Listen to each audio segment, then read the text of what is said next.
तो गाइस मेरे सामने है रॉयल एनफील्ड की सुपर मेटेओर 650 जो कि अभी अभी 25 ऑफ जनवरी 2023 को लॉन्च कर दी गई है। और मैं इस वक्त हूँ सेक्टर 32 चंडीगढ़ में गर्ग ऑटोज़ में इसका रिव्यू लेने के लिए, इसको देखने के लिए। तो ये है मेटेओर 350 जो कि हम इसका छोटा भाई बोल सकते हैं, और ये है सुपर मेटेओर 650 काफ़ी बड़ी, उसी के ऊपर आधारित ये बाइक काफ़ी बड़ी बाइक दिखती है। And I can say that this is the big guy, this is the big boss और the big brother of Meteor 350। तो अभी बात करते हैं सबसे पहले इसके लुक्स की और डिज़ाइन की, और उससे बोलने से पहले मैं आपको अलग अलग एंगल से इसको दिखा देता हूँ, तो आप खुद ऑब्जर्व करिए कि ये देखने में आपको कैसे लग रही है। This is Interstellar model of super Meteor.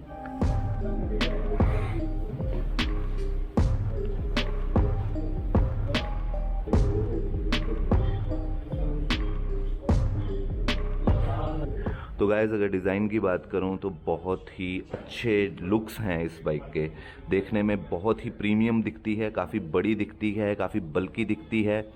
और अभी तक की रॉयल एनफील्ड की ये सबसे प्रीमियम और सबसे महंगी बाइक है।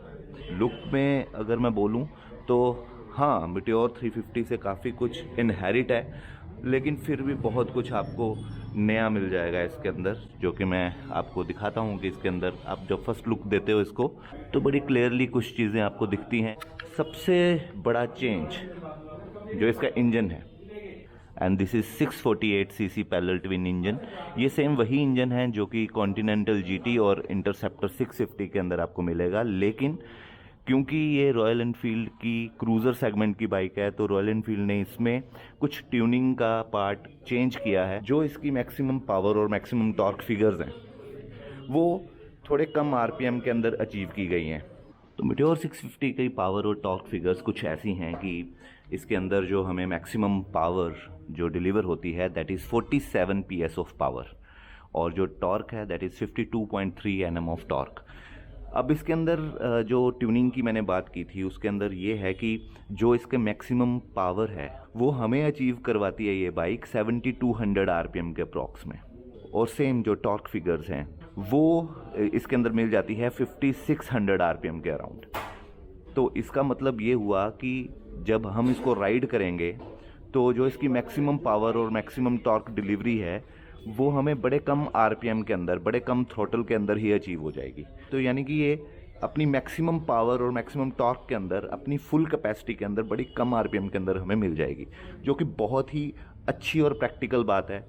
बाइक राइड करते हुए जब बाइकर को अच्छी पावर, अच्छी डिलीवरी मिल जाती है तो राइडिंग का मज़ा कुछ अलग आता है, और उसी कॉन्सेप्ट के ऊपर ये बाइक बनाई गई है।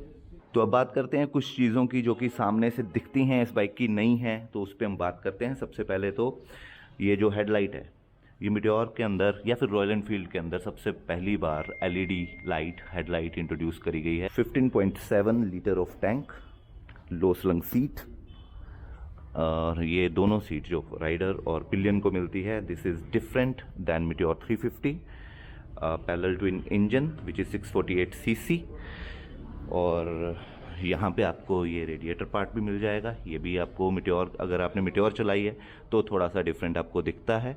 फुट पैड्स इसके काफ़ी आगे की तरफ हैं क्योंकि ये क्रूज़र बेस्ड है, और ये बहुत ही सुंदर सी इसकी ये जो एग्जॉस्ट हैं यहाँ से राइट और लेफ़्ट दोनों साइड कार्बन कॉपीज़, तो ये भी बहुत अच्छी लगती है because this is parallel twin engine. इसका हैंडल भी काफ़ी बड़ा और वाइड आपको मिलेगा इसके अंदर, और उसके ऊपर अगर आप देखो गौर से तो ये जो एल्यूमिनियम के पोर्ट्स दिए गए हैं ये काफ़ी चंकी लगते हैं, काफ़ी प्रीमियम फील करवाते हैं। और इनफैक्ट पूरी बाइक के अंदर ही अगर आप गौर से देखो तो चाहे इसके कोई भी मॉडल हो, इसके 3 मॉडल हैं, एस्ट्रल, इंटरस्टेलर और सेलेस्टियल, तो तीनों के अंदर एल्यूमिनियम और सिल्वर कलर का काफ़ी ज़्यादा यूज़ हुआ है, जो काफ़ी अच्छा लगता है इसकी डिज़ाइन टोन के अंदर। हालांकि देखने में पहले ये लग रहा था कि कहीं ये प्लास्टिक के ऊपर ही तो नहीं है ये वाला कलर, लेकिन ये कंप्लीट एल्यूमिनियम ही है। प्रीमियम बाइक है। मेटेओर 350 के अंदर कई जगह पे प्लास्टिक यूज़ की गई थी, लेकिन इसके अंदर कहीं पे भी प्लास्टिक यूज़ नहीं की गई। ये पूरा का पूरा मेटल सेक्शन आपको मिलेगा, क्योंकि ये अब तक की सबसे प्रीमियम बाइक है रॉयल एनफील्ड की, सबसे प्रीमियम क्रूज़र, सबसे कॉस्टली, और उसमें सबसे ज़्यादा मेटल यूज़ हुआ है, तो उसकी वजह से इसका जो वेट है वो भी बहुत ज़्यादा है, that is 241 kg of weight, तो जब इसको चलाया जाएगा तो इस वेट का राइडर को ध्यान रखना पड़ेगा, क्योंकि 241 किलो का जो वेट है उसको संभालना भी पड़ेगा। लेकिन इसके अंदर एक बोनस पॉइंट ये है कि रॉयल एनफील्ड ने ये बोला है कि जो इस बाइक की सेंटर ऑफ ग्रेविटी है वो बहुत अच्छी है, और जब आप इस बाइक को राइड करोगे तो आपको वेट का बिल्कुल भी पता नहीं चलेगा। ऐसा ही कुछ मीटियोर 350 के साथ भी था, वो भी काफ़ी ज़्यादा हैवी बाइक थी, तो जब उसको चलाया गया तो वो काफ़ी ज़्यादा लाइट फील होती थी।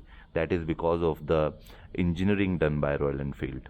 तो सस्पेंशन के अंदर शोवा की फ्रंट और रियर साइड के अंदर सस्पेंशन मिलती हैं, और फ्रंट साइड में 43 mm की यूएसडी टेलीस्कोपिक फोक्स मिलती हैं जिसका ट्रैवल 120 mm है, और रियर साइड के अंदर ट्विन शॉक 100 mm ट्रैवल का प्री लोड एडजस्टेबल सस्पेंशन हमें मिल जाता है। तो ये भी अलग हैं, ये डिफरेंट हैं, नई हैं। तो रॉयल एनफील्ड के अंदर यूएसडी टेलीस्कोपिक फोक्स इंट्रोड्यूस हो गई हैं शोवा की। देखिए ये लिखा हुआ है शोवा, तो इसका कवर लगा देते हैं। और ब्रेक्स जो हैं वो बाई ब्रेक ही मिलती हैं फ्रंट और रियर साइड में, और काफ़ी अच्छी ब्रेक्स हैं। और डिस्क का साइज़ भी फ्रंट और रियर साइड के अंदर बढ़ा दिया गया है। फ्रंट में 320 mm का डिस्क मिलता है और पीछे 300 mm का डिस्क मिलता है। तो ब्रेक्स, सस्पेंशन और डिस्क के अंदर काफ़ी बड़ा चेंज आपको मिलेगा। तो इस बाइक के अंदर अगर आप देखोगे तो जो फुट पैग्स हैं, फुट पैग्स काफ़ी आगे दिखते हैं, आपके टैंक से बिल्कुल थोड़ा सा आगे दिखते हैं। टैंक की शेप भी बढ़ा दी गई है। सीट और फुट पैग्स को देखें तो हमारे फुट पैग्स काफ़ी आगे की तरफ दिखते हैं, यानी कि जब हम इस पर बैठेंगे तो हमारे पाँव बिल्कुल आगे की तरफ आएंगे, जो कि क्रूज़र स्टांस हमें प्रोवाइड करेगा। अब देखते हैं इसके कंसोल में, इंस्ट्रूमेंट क्लस्टर में क्या क्या ऑफ़र हुआ है। तो कुछ इस तरह की प्रेजेंटेशन, हालांकि ये सेम वैसी ही है जैसे मीटियोर 350 के अंदर है, लेकिन फिर भी इसकी जो बनावट है और इसकी जो क्वालिटी है वो काफ़ी प्रीमियम है, क्योंकि उसके अंदर जो मटेरियल यूज़ हुआ है प्रीवियस बाइक्स में वो डिफरेंट है। यहाँ पे थोड़ी आपको प्रीमियम क्वालिटी मिल जाएगी। स्पीडोमीटर मिलेगा, टाइम मिलेगा, इको गेयर, ट्रिप एफ और सेमी डिजिटल कंसोल आप कह सकते हो, और काफ़ी यूज़फुल इन्फॉर्मेशन इसमें मिल जाएंगी, जो कि हम टैप कर सकते हैं या चेंज कर सकते हैं इसका डेटा यहाँ पे एक बटन पे, जो कि आई बटन है। तो इसको प्रेस करेंगे तो हम यहाँ पे बहुत सारी चीज़ों को चेंज कर सकते हैं, ट्रिप 1, ट्रिप 2 या और सारी चीज़ें। और इसका जो दूसरा डायल मिल रहा है ये बेसिकली ट्रिपर मीटर है, जो कि गूगल ने बनाया है, और इसको आपके फ़ोन में रॉयल एनफील्ड की ऐप के साथ पेयर किया जा सकता है। तो आपको ट्रिप इंडिकेटर साथ साथ मिलते रहेंगे कि आपने राइट जाना है या लेफ़्ट जाना है। क्वालिटी के मामले में कहीं पे भी कोई कमज़ोर वेल्डिंग पॉइंट्स मुझे नहीं दिख रहे हैं, काफ़ी सफाई के साथ वेल्ड हुआ है हर एक चीज़। और वैसे ही जो इसके इलेक्ट्रिकल के पार्ट्स हैं, केबल्स हैं, जहाँ पे मल्टी वायर्स यूज़ करी गई हैं, उसे बड़े अच्छे ढंग के साथ टाई किया गया है।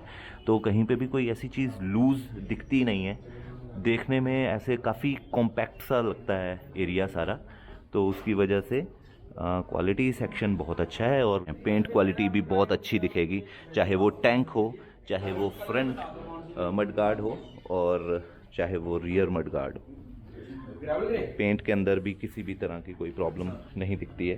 टायर्स के अंदर भी ट्यूबलेस टायर्स ऑफर हुए हैं फ्रंट और रियर साइड दोनों में, और फ्रंट में 100/90 का 19 इंचेस का ट्यूबलेस टायर आपको मिल जाएगा, और रियर साइड में 150/80 का 16 इंच का ट्यूबलेस टायर ऑफर हो जाएगा। ड्यूल चैनल ABS मिल जाएगा। तो ओवरऑल आपको सारी मॉडर्न फीचर्स इसके अंदर मिल जाएंगी। और जब बाइक को हमने सिर्फ नॉर्मल ऑन ही रखा है, अभी हमने स्टार्ट नहीं किया है, तो पीछे जो ये राउंड टेल है, जो कि ठीक वैसी ही है जो मीटियोर 350 के अंदर थी, वो ऑन हो जाती है। और फ्रंट में इस लोअर सेक्शन में LED लाइट्स ऑन हो जाती हैं। ये कंप्लीट पूरी तरह से ऑन नहीं होती, लेकिन DRL की तरह ये ऑन हो जाती हैं। तो ये इसकी ये तब की स्टेट है जब हमने इसको जस्ट ऑन किया है। और अभी मैं इसको स्टार्ट करने वाला हूँ, और इसका एग्जॉस्ट नोट भी सुनते हैं ये किस तरह की साउंड प्रोड्यूस करती है रॉयल एनफील्ड की ये 650cc बाइक।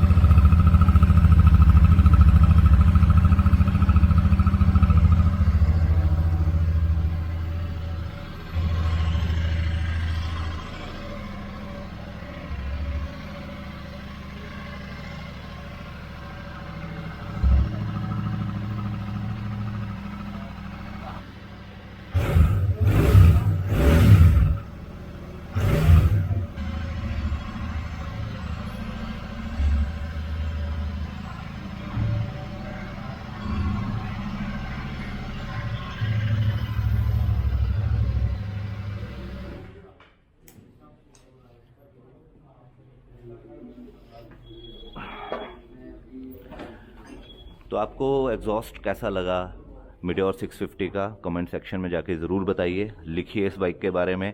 और अगर आप 650 सीसी के अंदर कोई और बाइक भी सर्च कर रहे हैं तो आप अपने क्वेश्चंस भी लिख सकते हैं, हम उस पर डिस्कस कर सकते हैं। आप भी जाइए अपने नज़दीकी रॉयल एनफील्ड शोरूम में और जाके इस बाइक को आप चेक कर सकते हैं, देख सकते हैं।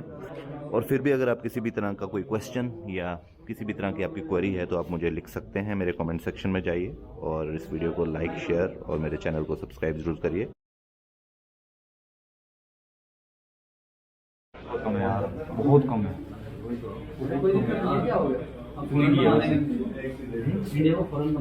थोड़ी सी पड़ जाएगी ग्राउंड में इसकी, जरूरत नहीं करते। बाइक कैसे लगी आपको? ये रिकॉर्ड कर रहा हूँ। सही लगी? ऑलरेडी इसके बाद जीटी है टॉप मॉडल। अच्छा, वो भी इसकी दिया है। तो वो कब ली थी आपने? मई में। अच्छा, तो इस मन इसमें आ गया क्या दोबारा? नहीं नहीं, ये भी ले लेना, क्या तरफ। अरे भाई खतरनाक। आपका क्या नाम है? साहिल। साहिल जी, आपका ये जीटी के बाद इसमें बैठ के कितना, मतलब क्या फर्क लग रहा है आपको? जो जीटी भी तो 650 है। देखो जीटी अपने अकॉर्डिंग वो जीटी है, उसके मुकाबले कोई नहीं है, पर इसकी फील जो से आ रही है ना वो हारने वाली आ रही है। आ रही है? हाँ, वो अलग चीज है, ये अलग चीज है। ये उसकी मार्केट को कॉम्पिटिटर है भाई साहब, थोड़ा हैवी है। मतलब 650 के अंदर ही क्लैश हो जाएगा। इंडियन के लिए ट्रस्टेड ब्रांड है यार, उनके चाहिए रॉयल एनफील्ड। आगे तो वैसे उठ गए इंडिया से। दूसरी बात, इस प्राइस में ना कोई बाइक नहीं, इस प्राइस में, हाँ इस लेवल की बाइक यार 4 लाख में ऑन रोड जाएगी, 3-4 लाख में कोई हाल नहीं मिलेगी। कीमत 350 बाइक 350 की दे दे। बहुत जगह तो ठीक है, पीछे वाले बस दिक्कत है, सही जाएगा पीछे। अरे नहीं, बंदी जोन है। पे 3.5 गर्लफ्रेंड बैठेगी पीछे पूरे टाइट करके। गर्लफ्रेंड बैठेगी पीछे पूरे टाइट करके। टॉप मॉडल है, यही है टॉप मॉडल। ये टॉप मॉडल है। हाँ।